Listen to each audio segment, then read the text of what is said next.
You're now listening to the Fullerton Unfiltered podcast.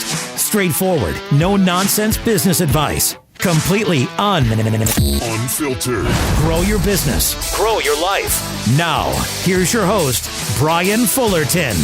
Hey, what's going on, guys? Welcome to another episode of the Fullerton Unfiltered podcast. It is your host, Brian Fullerton, here hanging with you guys. And today, we got a great guest lined up for you guys. I'm really excited about having this young lady join us on the show all the way from beautiful Buffalo, New York. We have none other than Elizabeth Bonadona joining us here from Busy Beaver Lawn and Garden. So, Elizabeth, how you doing this morning? I'm good, and how are you? Oh, we are going 100 miles an hour. You know how it goes. It's a beautiful Friday that we're actually recording this podcast, and never a dull moment. Already just putting out 100 fires, all good things, and just trying to wrap up the week and maybe try to enjoy a little bit of the weekend here with the families. So no complaints. How's things going in your guys' neck of the woods? Pretty good. Same thing. Just trying to button up some jobs, get everything ready. In this way, so us and our field staff and office staff can enjoy the long weekend as well. I love that. I love that. Well, we're not going to waste any time on this show. I'm trying to stack a lot of my content here on Fridays. I have like a 1, a 1:30, a 2:15. So it's like boom, boom, boom, boom, boom. So I do want to give you guys the time of day and make sure that we get a great part of your success, story here on the show. So really excited about that. So let's do this really quick. Can you give us the macro perspective? I think that's a fun place that we always like to start with the podcast, with guest interviews. Could you just go into it for a minute or two here, maybe with who you are, your background, how long you've been doing this, and where you guys are at, and what your company maybe looks like today? Yeah, absolutely. So our company is myself, Chris, and Nick. So me and Chris are currently engaged, and we've been dating for 10 years now. Oh, cool. And his brother, Nick, is his younger brother. So we're like, I guess you could say a very small family-owned company, and we started it all ourselves from scratch, so we didn't have, it handed down from a different family. My background, personally, I was studying for physical therapy, and I kind of was seeing Chris do the landscaping and the snow plowing, and I always felt it was very intriguing. And I've always been like a tomboy where I want to get my hands dirty and involved. So as I was finishing up an undergraduate portion of school, I started helping him with, invoicing. I was like, can I go out and get on the mower? And eventually I bought a mower and, kind of started contributing more than just time. And eventually he's like, hey, do you want to partner up? And, try it for a year. If you don't like it, then you can go back for your doctorate degree. So pretty much 10 years later, I haven't turned back. So I, gave up, doing the physical therapy program because I just saw a big potential with landscaping and snow plowing with, how much he was generating even back then. Okay. But, I kind of felt like sky was the limit because back then he was doing, I think, like 100,000 in snow. And I kept critiquing things like, oh, you should do this and do that.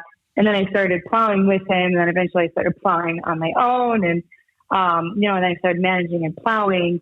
So I've always been very involved, very hands-on. And now where I'm at, I definitely do more of like the managerial role. So, I do a lot of like the big game planning, we call it. So for landscaping and snow plowing, and then we even have a retail aspect of our business as well. So I'd say each part of the business is like a third. So we roughly generate about $2 million in total. So about $1 million in commercial snow plowing, and the rest is like maintenance and landscape installs. And we're hoping for the retail to, generate, 500,000 to another $1 million. Obviously with inflation, things got a little goofy, but yeah, we're really going to try to grow exponentially this year with snow in a whole different way than we've been doing it. That's awesome. So we've always been self-performing, but we're starting to consider doing like service providers and different options. And, as we all know, it's really hard to purchase materials and purchase equipment, the availability, the cost. So instead of trying to, battle with the banks to justify, equipping us, we're like, why don't we just work with other reliable companies in our areas? Wow. I'm telling you what, I'm impressed. Like that's actually really incredible. I know you guys had a larger business. I totally missed the point where you guys had a point of sale, retail aspect as well. Is that Ziddle or Zeitel, or how do you say that? Yeah, so it's the old Ziddle's Country Market that was been around for 36 years, believe it or not. Wow. So the family that owns it, they have a farm. So that's like, majority of their business. And the retail was like 10%. And we've always been fascinated with the retail because not only is it fun and it's, a way to, bring the community together, but it also is a way for us to bring in products at wholesale and then we can provide the goods instead of purchasing at retail. So it's just a different way of being strategic with our pricing and our costs. Now, let me ask you this, and that's really, really interesting because let me ask you this. How long have you guys, has the business been around for 30 plus years, like the retail thing that you guys took over, or did that get, absorbed into, or did you guys acquire that maybe later down the road? Because it sounds like you guys have been in business for more than 10 or 15 years. Was this like a thing that somebody started in college that you guys grew into? Was that your brother or cousin? I'm trying to get the story. How did we get started with all this? Because you guys have a great outfit going. Yeah, thank you. So for the Ziddles, they've been around. They've built their own business, and then we have been, because we had a very small, like I always say, it was like more of a boutique. When we had our Broadway location, it was great location, but super small. It was like under an acre. Okay, and people could barely pull in. So we were on the hunt and prospecting for either land. My partner, Chris, is always very motivated and eager to talk to other companies to see, well, hey, you're 70 or 80 years old. When are you looking to sell? Sure. So the opportunity, it kind of just all came together where they were looking to sell and they didn't advertise it. And one of our flower providers that we had was like, hey, just so you know, the Ziddles are looking to sell, but they haven't put it out to market. And then when we talked to them, they felt like we were a good option because it's a husband and wife that ran it. And then, since we're technically almost a husband and wife, right, but very, very, very similar personalities, and they liked what we had to offer and knew that we could handle it based on what we were managing aside from our little retail, because we did the landscaping and snow plowing, and we weren't just like, kind of like a no-namer type of thing. Right. You guys had some credibility in the industry for, a decade or probably even longer by then. Are you guys, with the Ziddle business, is that more like a retail front and greenhouse, selling plants and shrubs, or are you guys selling to the contractors as well? Is it a great way for you guys to wholesale landscape supplies to your own company? Like what was the thought process there? What are you guys doing with that day to day? Yeah, so it's pretty much all the above. What Ziddles had was mostly just like the flowers, produce. They had like the fall items, moms. They did a lot of like activities for the community, like the free family fun. Sure. What we saw and what we have already turned it into is we're actually currently developing it, which was a huge project. We have a bulk yard, so we can offer not only to just regular customers, but to contractors. We have a tree and shrub yard. We're going to expand on like the community events. So like this year, we still are going to do the free family fun where we do the petting zoo, the hay maze and stuff like that. That's but awesome. We're even going to do, we're even do a fall fest where it's almost going to be like a carnival type of thing. Oh, wow. That's cool. You could do like hay rides or like you said, the petting zoo. That's such a great, there's so many aspects there as a community outreach, but then also a great way to generate business and, bring in new customers and the grandmas, the grandpas, the aunts, the uncles, the everything. And then they, obviously they're looking around, kicking tires and going, oh my God, like I haven't been here in 5 years or 10 years or, look what they're putting together now. Yeah.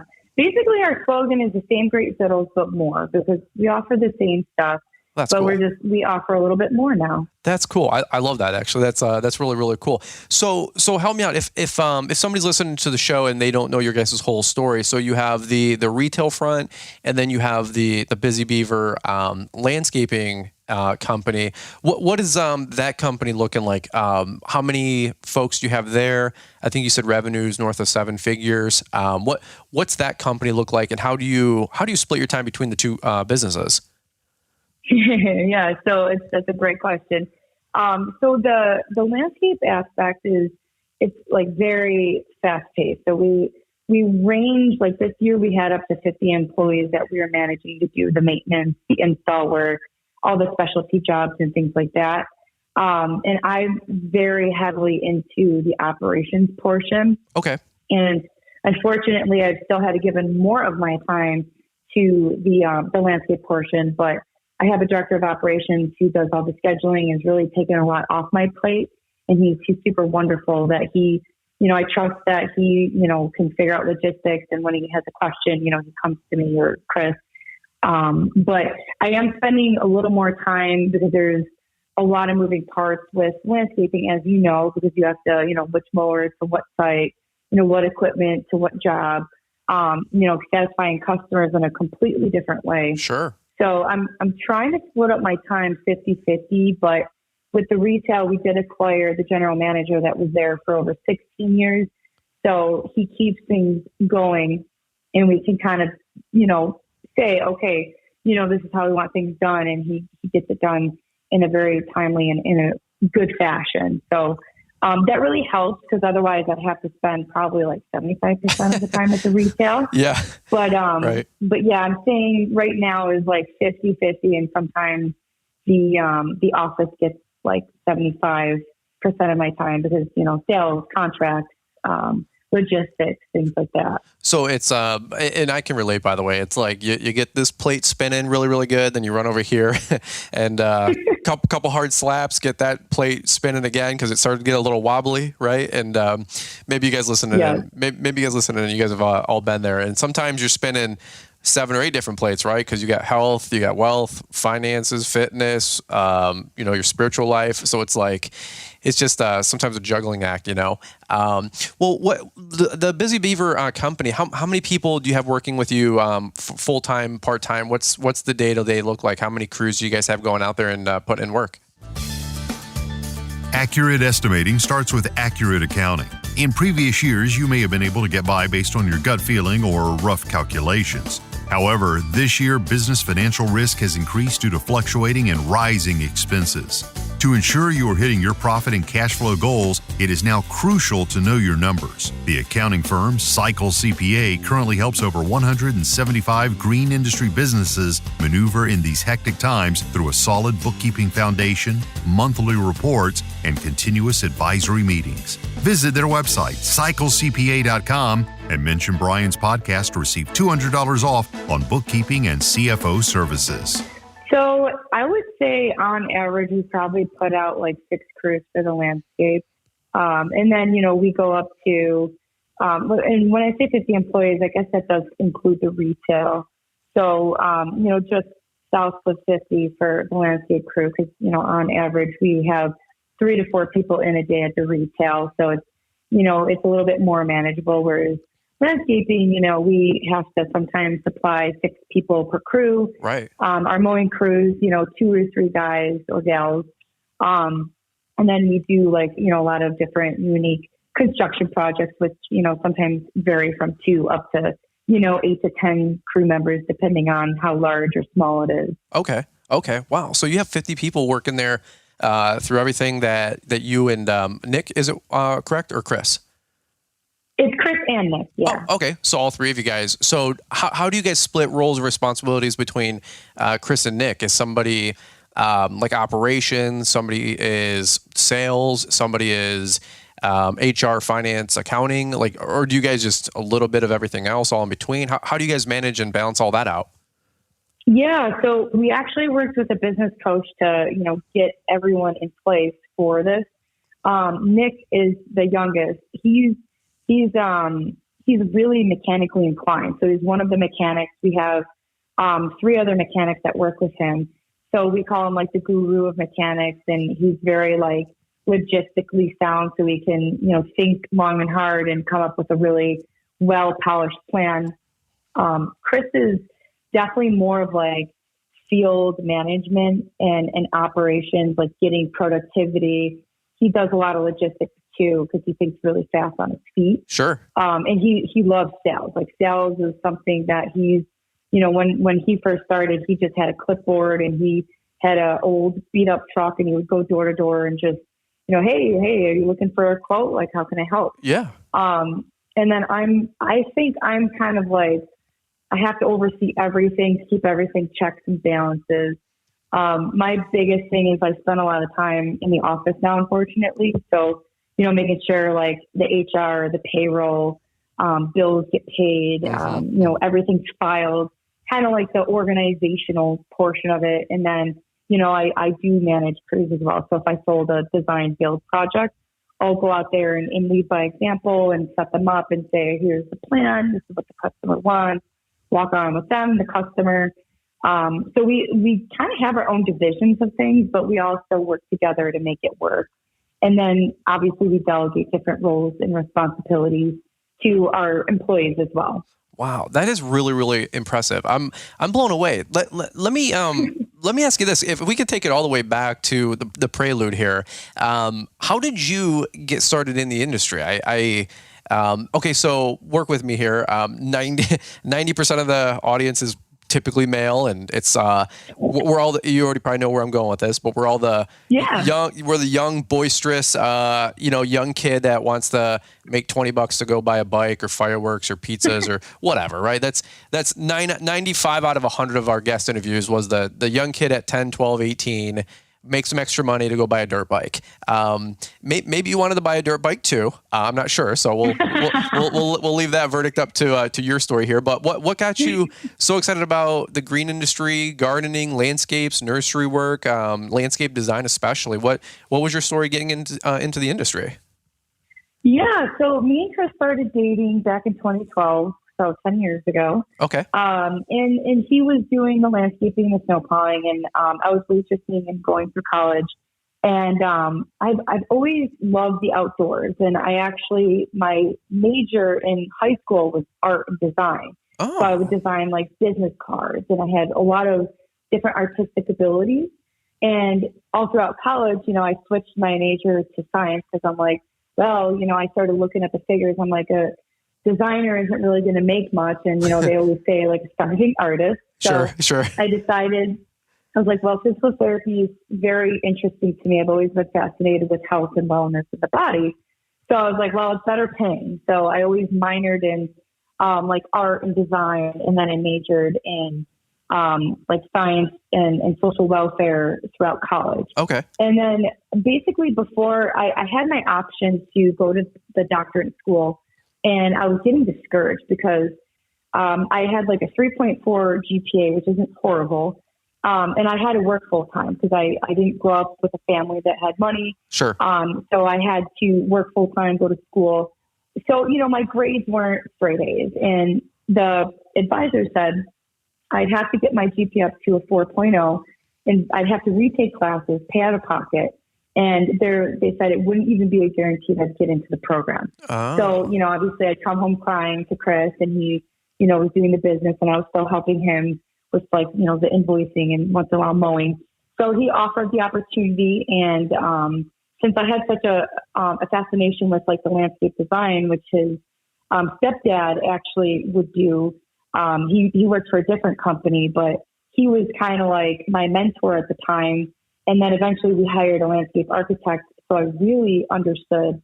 But, basically I just went out there and helped and decided, I see a bigger opportunity because going to school would have put me over $200,000 in debt. Right. And then I would generate maybe $40,000, $50,000 a year and be just paying back student loans. And then when I saw, some of the numbers Chris was doing, I'm like, well, if you're doing 100,000, I just know we could really take this to the next level. Mm-hmm. So it was more of a passion for earning money because I really enjoy earning, not to just go and buy really expensive things, but it's just growing up with nothing.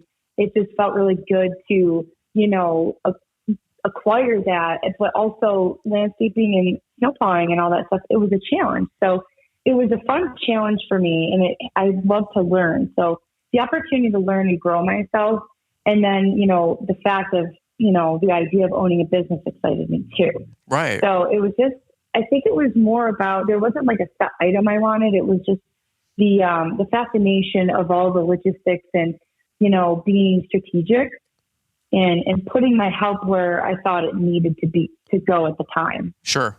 And all that is very logical. I mean, that's it makes sense when you tell the story, backwards, but going through it, you're probably like, here's caution to the wind. Am I making the right choice? And let me ask you this. I've got about 5 minutes here, and two things I got another question here for you. But I also would just want to extend another invitation to get you back on the show, maybe in a couple weeks, if you want to talk about snow. Because you guys are doing a stout amount of snow. Before we hit record, we were just catching up for a quick minute, and you guys are doing hundreds of thousands, if not seven figures in snow, which is ridiculous. I'm super impressed. So 'tis the season. We're going into, late summer, fall 2022 real time. So we're going to start having a bunch more conversations about snow. So if you're open to it, we would love to get you back on and just continue the conversation. But yeah. Thank you, which is awesome. But before we do, let me ask. Before we wrap this episode up, let me ask you this: biggest lessons so far with entrepreneurship along the way. You've got you've got two stout plates, like I was talking about, that were spinning. Two great sized companies, a lot of logistics, a lot of things, all going on at once. What's your best advice for anybody starting out that's growing through the ranks, going through the different revenue levels? What's something that maybe you that was a great piece of advice for you, or maybe something you underestimated that you should have focused on? Do you have anything like that really quick for us? Yeah, I would just say to do the research and especially, get to know all the facts. And I think the biggest thing is, you're going to have to learn the hard way on some stuff, but be okay with failing and don't let it, stress you out. But also find other people to network with and really attend the different, lawn and landscape or SIMA events and get to know other people in other markets. So, you're not talking to other competitors, but, understand things before you just jump in, especially now with COVID, because obviously things are a lot different. Obviously if I did a little bit more research, because, you're like, oh, this seems great. And you buy all this equipment, all of a sudden you're like, oh, wait, now I have, all these additional insurance costs, just grow slow. And then, when you're ready, then go heavier, because we grew really fast, which is great. But we got to a point where we're like, okay, we grew really great and fast and it's generating a lot of money.